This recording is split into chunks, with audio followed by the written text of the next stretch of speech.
Bueno, y vamos a escuchar atentamente ahora al doctor Yacoub. Ya saben que siempre nos aconseja respecto a qué pasa con la vida en la adultez mayor, la importancia que tiene, digamos, lo social, el relacionarnos no solamente con la familia, sino también generar un vínculo de amigos que nos sostenga, que nos llene y nos genere proyectos. Y cuando hablamos de proyectos, no hablamos de un proyecto tan importante que tengamos por los próximos 20 años. Los proyectos son las pequeñas cosas, es la conjugación de estas pequeñas cosas, de estos pequeños objetivos que se van generando todos los días. Desde poder ir al almacén para comprar la comidita que voy a tener esta noche con alguien que quiero o con alguien que me divierte, ya eso es suficiente para justamente hacer que esa persona se mantenga enérgica, se mantenga feliz, mantenga justamente una razón de ser, una razón para qué estar. Y esto es fundamental porque eso está íntimamente relacionado con la salud.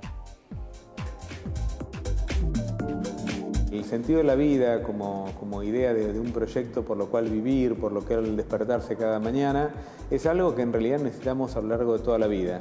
Pero muchas veces cuando somos más jóvenes tenemos que trabajar, tenemos que despertarnos por nuestros hijos, tenemos que hacer cosas a las cuales ni siquiera elegimos, estamos obligados a hacerlas y muchas veces esta obligación nos saca a veces de cierto tedio, de cierto aburrimiento. Esta situación que para nosotros a veces es normal, llega un momento de la vida donde te jubilás, donde quizás no tenés tantas cosas por hacer y donde nada se vuelve muy obligatorio.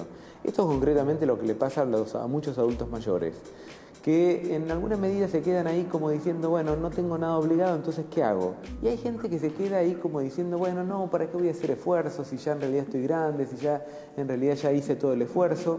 Pero resulta que esa falta de proyección de sí mismo termina generando ciertos efectos que hoy han sido estudiados de manera científica. Concretamente lo que se vio es que los adultos mayores que tienen un propósito en la vida, es decir, una idea de lo que van a hacer, menos clara, menos directa, terminan teniendo más discapacidades, terminan teniendo más problemas físicos, así como aquellos que tienen una proyección de vida más clara, tienen mejor estado de ánimo, mejor estado de salud y concretamente sienten que tienen como un deseo de vivir más claro y más fuerte, que hace que no recaigan en situaciones de cierto bajón o de cierta tristeza.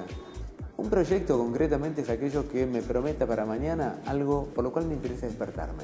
Por ejemplo, ir a una fiesta, tener el asado con los jubilados, tener un viaje, tener una salida y poder ir al grupo de yoga o poder ir al grupo, no sé, a jugar al tejo, jugar a las bochas o hacer un deporte o ir a estudiar en un programa de mayores, de adultos mayores o a lo que me guste. Es algo que hace que mi vida tenga sentido, es decir, espero para el mañana, me arreglo, me visto. Muchas veces vemos que los adultos mayores, cuando no tienen nada que hacer, ¿qué es lo que hacen? Recaen en la historia, ¿no? Es como que se ponen a recordar, no saben muy bien. Y ese recordar que a veces sirve ¿para qué? Para ir a recoger lo que yo fui, lo que me interesó en otro momento de mi vida. Quizás alguien que se jubiló y que ya no tiene por qué trabajar de la misma manera que antes, va a buscar qué le gustaba antes de empezar a trabajar. Hay mujeres que dicen, bueno, yo me enganché en teatro porque siempre fue lo que me gustó y hoy de grande, que ya no tengo mis hijos, que no tengo mis obligaciones, puedo hacerlo. Entonces, en ese sentido, la historia es como recomponedora, es engancharse con las asignaturas pendientes, es poder volver a rescatar parte de mi vida. ¿Para qué? Para armar un proyecto con eso. Mientras que, si la historia es puro recordar y recordar, a veces se puede volver como una especie de ciénaga donde nos metemos y donde no sabemos muy bien después cómo salir. Es decir, la historia tiene que estar siempre conectada con el presente y siempre, por más breve o más largo que sea, tenemos que tener un mañana. Si no, la vida se vuelve triste.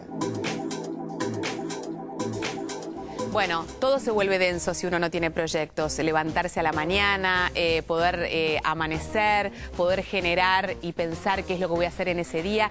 Esto es básico. Esto también es muy común escuchar muchas personas adultas mayores que dicen, y estoy en casa y miro la tele y me preparo el mate. Y eso obviamente cuando se va repitiendo día tras día, seguramente e inevitablemente genera una depresión en esa persona porque se va autoexcluyendo de todo lo que lo rodea, ¿no? Sí, y por otro lado, siempre decimos que el ejercicio físico disminuye el nivel de estrés, salir a caminar, totalmente, dar una vuelta a manzana, encontrarse con el vecino.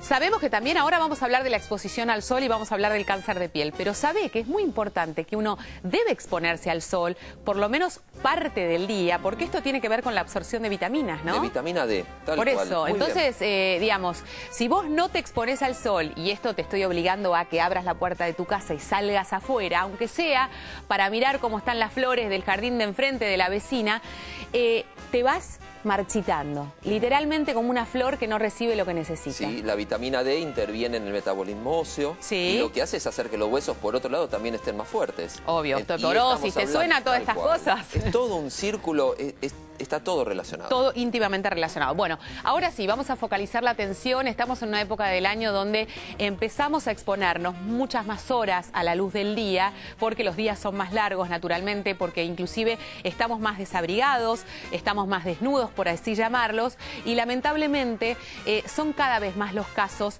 de cáncer de piel en las personas, porque no sé si nos exponemos más o menos que antes. Lo cierto es que el sol está más fuerte, está más riesgoso, y hay problemas ya en personas muy, pero muy jóvenes. Consultamos con una oncóloga que nos dice qué tipo de cáncer de piel nos va a hablar, que en este caso es el no melanoma.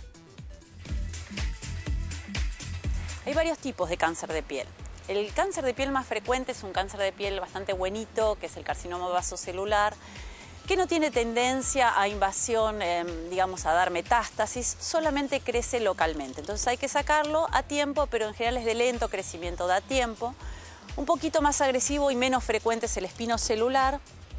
Y la variedad menos frecuente, pero la más agresiva, es el melanoma, que es un tumor que se origina en las células pigmentarias de la piel, los melanocitos. Los factores de riesgo para padecer un melanoma son principalmente el tener una piel clara, blanca, ojos claros, color de cabello rojizo o rubio, es decir, poca pigmentación, lo cual hace que los rayos ultravioletas, que son quizás el factor de riesgo más importante que nosotros podemos controlar, les producen a esa gente más daño que al resto. Otro factor de riesgo importante es la cama solar. La cama solar está legislada en algunos puntos de nuestro país, pero no está legislado todo a lo ancho y a lo largo del mismo. Y es un factor predisponente importante porque causa daño, igual que los rayos ultravioletas. La principal prevención del melanoma es disminuir la exposición a rayos ultravioletas. Esto tiene que empezar desde la tierna infancia. Las peores quemaduras, digamos, solares son aquellas ocurridas en la infancia. Son las exposiciones cortas, intermitentes, especialmente si son quemaduras ampollares. Es clave educar a los padres de los niños para que, digamos, desde pequeñitos no sufran exposiciones solares importantes. Lo ideal es evitar la exposición solar entre las 10 de la mañana y las 4 de la tarde. Y si esto ocurre, utilizar factores de protección solar que en general la literatura recomienda por encima de 15, pero hay que ser muy cuidadoso en cuanto que en determinados momentos o determinadas pieles requieren más factor de protección solar. Importantísimo aplicárselo media hora antes de estar en el sol para que se absorba bien. Repetir la aplicación cada 2 horas, repetirla antes si hay una sudoración profusa o uno se hizo una inmersión acuática. Y también el tema de que uno a veces se siente protegido por sombrillas, carpas, etc. Y en realidad la luz se refleja en la arena, se refleja en la nieve, eso para los esquiadores. Fundamental que ustedes ven cómo viene la gente que viene a esquiar, aún en época invernal viene terriblemente expuesta al sol. Así que bueno, esos son otros trucos que hay que tener en cuenta. Bueno, y qué mejor que el pediatra para revalorizar estos conceptos que recién nos mencionaba la doctora, que son fundamentales. Hay algo que todos debemos de saber, que el sol es acumulativo, que todo lo que nosotros tomamos en el cuerpo ha quedado y por ende los resultados se verán más adelante. Claro. Nosotros no tenemos registro de lo que le está sucediendo a ese bebé o ese niño al ser expuesto al sol durante muchas horas. Pensábamos de 10 a 4 de la tarde evitar exponerse al sol. Lo cierto es que si te vas de vacaciones, vas a una playa o estás en una pileta, esto es una irrealidad. Entonces, es difícil. Es muy difícil. ¿Cómo tomamos conciencia para justamente contrarrestar esta exposición? A ver, yo me voy de vacaciones e invierto dinero en irme de vacaciones. En ese horario, dejar de estar al sol es muy difícil. Bien, lo que tenemos que hacer en principio es cuidar a los chicos. Claro. Con ropa que le cubra la mayor cantidad posible de piel, y si los voy a exponer al sol, que sea con el protector, de la forma que explicó la doctora, poniéndolo antes de estar en el sol, repitiéndolo cada 2 horas. No decirle al chico, tomá, ponete protector, sino uno pasarle en forma responsable el protector al chico. Recordamos que los menores de 6 meses no pueden usar protector. Recién después de los 6 meses, y de acuerdo a la piel de cada chico, el pediatra les va a decir el factor protector que hace falta. Hay que fijarse que sea que proteja contra filtro UVA y UVB, y que sea de marca conocida. Fenómeno. Otra de las cosas, como mamá lo digo, uno en general pone protector solar en la espalda de los chicos, en la cara, porque es lo que naturalmente siempre se ve mayor expuesto o sufre una mayor quemadura. Hay que poner protector en todas las partes del cuerpo. Y esto que decía Sergio de cubrirlos con ropa, existen unas remeritas como térmicas, finitas, de lycra, que ayudan muchísimo, porque el chico también, te entiendo, se resiste, protesta, llora, no quiere ponerse el protector, y esto pasa a ser como una solución, porque se puede meter en el agua y estar de alguna manera protegido. Sí, es una solución, y por otro lado también es una solución o algo importante la prevención. Recordamos básicamente el ABCD, el A de asimetría, si un lunar empieza a ser asimétrico, el B de los bordes si son irregulares, el C del color, si hay cambio de color adentro del lunar, y el D de diámetro si crece rápidamente. Estos son pautas de alarma por las cuales hay que consultar con el dermatólogo urgente. Muy importante. Bueno, tenemos que hacer la pausa. Después de la misma estaremos hablando con la licenciada Paola. ¿Sí? Sí. Ah, porque me hizo así, yo no entendía. No estás haciendo cosas raras. Hoy vos sabés que estoy... No. Bueno, me falla algo. Tenemos que hacer la pausa. En un ratito estamos hablando de el huevo, de la importancia o no de incluir esto en tu alimentación. Ya venimos. Si es perfecto, quiero resetear mi cabeza,